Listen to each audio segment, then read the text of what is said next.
matulog sa daw ko no. Kabisag hapon na matulog na ko kay.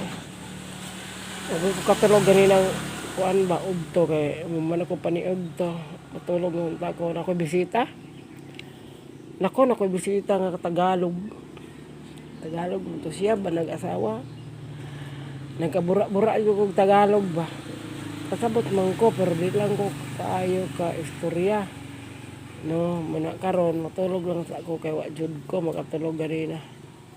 Na ibisita niya pagkahuman pag alas 3 at na pamisimbahan.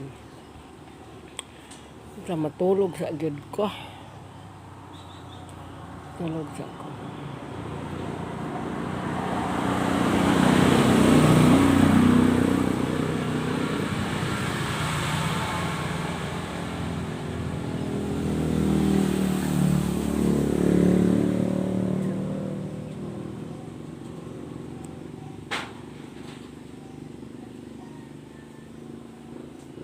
Akong ilong ba lapad sa dilaglapad ng ilong kaya ako ang ipasiminto og nanay kwarta akong ipalong ilong ipalong lapad sige lang gud lapad basta taas oy lapad na niya taas sa klaseng lapad taas.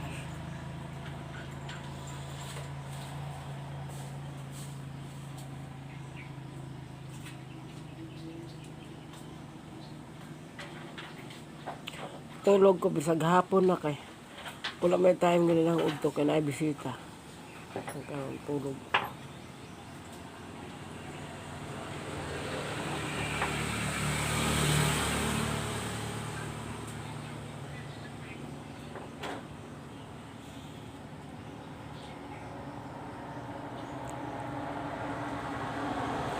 Kini lagi mag-edad katang 28 ba.